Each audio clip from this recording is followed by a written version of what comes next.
this trick, somebody needs to select a card. Let's say they say stop right there. It's the 3 of hearts. What we're going to do, put all the cards on top of the 3 in the center. Then we'll give the deck a couple of cuts, have them say stop one more time, and then what we're actually going to do is turn over that card there, and all it takes is a little wave just like that, and the card has changed. And so that's the trick, and it is instantly repeatable. So for the trick, what we're going to do first is I'm just going to show you real basics of how to do a one-handed fan and what you're going to need to know to do that. This is a great flourish, okay? Got to be one of my favorites, especially when you use, 15 to 20 cards. They can look really nice. So what you're going to do, hold the deck mechanics, and if you're holding mechanics in your left hand, then you're going to grab it like this in your right. I guess you could start from mechanics and shift it over, but you want your fingers like this. And then what you're going to do is lift off your thumb after you have it squared, and you're going to push down with both of these fingers, and then you're going to move your thumb right there. So the book says put it right there on the deck.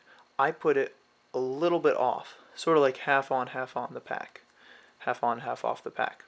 So when I flip it like this, and then put your 4 fingers on the bottom, you're going to move them so they're on the pack right there. And I'll even put my pinky half on, half off.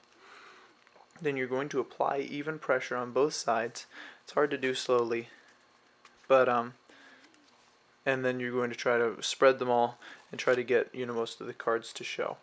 So this will take a little bit of practice. If you're kind of discouraged, try it with a few less cards. It'll be a little easier to make it look alright.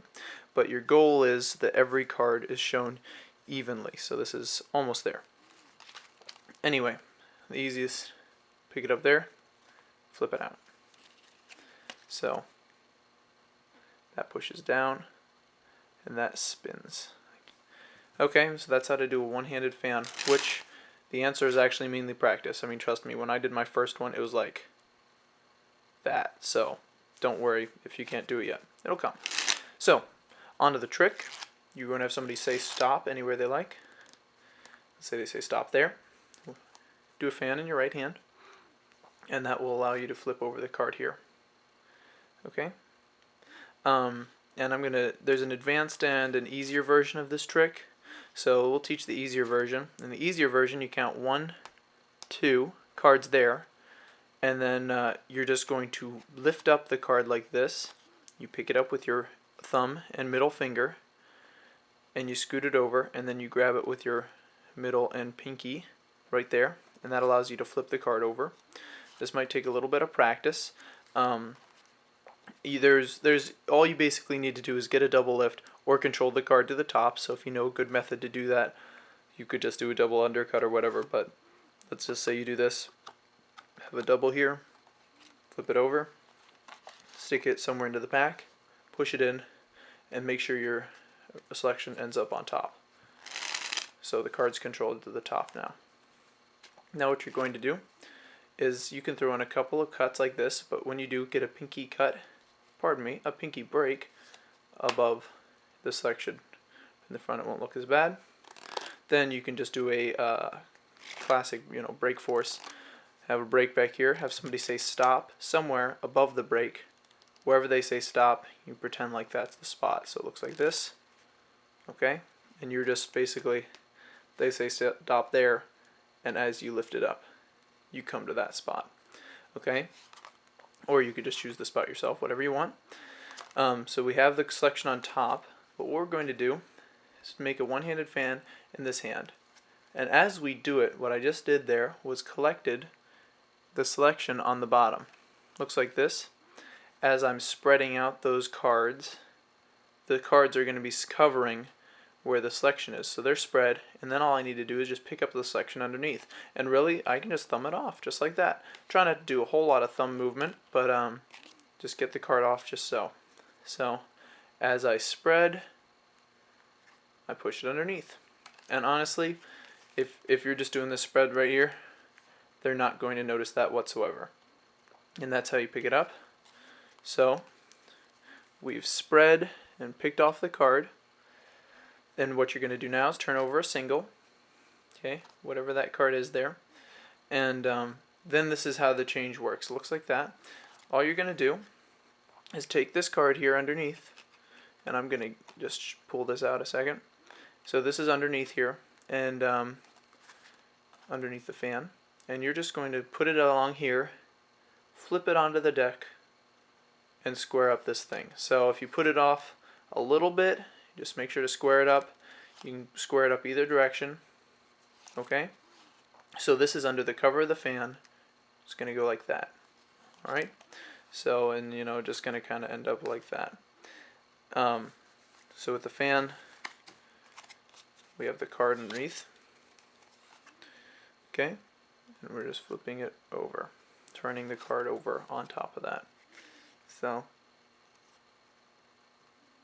like that. So that's how the change works, the hot change. So, very cool. After this is done, if you want to go into another trick, you can control it to the top again, because this is a double. Just need to turn those over as two, or you can just leave them in the middle. So we're going to talk about a quick variation, a little more advanced method using a pass that I made up. It's a little bit on the difficult side, it's a little knacky, but I thought I'd teach it to you anyway. So somebody selects a card out of the middle, spread the fan, of course, turn over their card, put the rest of the cards on top. There's the card. This one does not look as good when you do it face up, but this is how it works.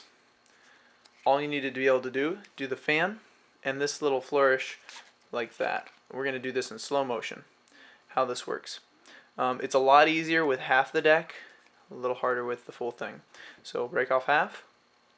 You're going to spread it out like we learned, and then as you come over to the other half, what you're going to do is push with your four fingers and with your thumb inwards, and you'll probably get something like this. That's what I would get. After you're here though, you're going to do that while you're turning your wrist. One second here. While you're turning your wrist, you push in. Okay, you're just really just spinning your hand, and then you're going to get to the top of the deck with the top of your fan. Slide the card along. Alright, then you're going to just square these up as you drop. So let's look at that one more time. Spin like this. As you square them up, slide that card along and drop it off. Do it quickly. Looks like that. Fan out, square them up, square it on the deck, drop it off, and square the deck again. So when you do the pass, what you're doing is kind of a Cardini thing with this hand. You're keeping your thumb. You're gonna, when you turn over the card, you want to keep a break. You can sort of keep it with your thumb or with the fat of your thumb there, and this will. And then you're going to push down with your thumb on the rest of the pack, and this will allow your pinky and ring finger to push up this card like this. Now in slow motion, what we're doing is pushing that card up and putting it on top of the deck like this. So, oops, looks like this. And so you can, and there's the card on top. So, pushing down, send that up. What's cool is there's natural misdirection with this, so it's not hard to cover. One thing is you can't do it to them from this angle, especially when it's face down, because you'll see this card just flashes. It always flashes. However, if I bring my hands around the other direction, it's a lot easier to cover it this direction, as the cards are just going to be going like this. If you know what I mean, this card popping up is from this side, which is the same color as all the other cards in the pack. So, one more time, spread out, flip it over again, and as you spin, snap that when this in this position, and then as it slides along the deck, it'll become square with the top of the pack until, you know, eventually it might look something like that, except I didn't actually do it that time. There we go. So that was a pretty good one. You can sort of see it go. Anyway, that's the trick for the week. Hope you enjoy it. Make sure to practice it and practice the change. And thanks for watching.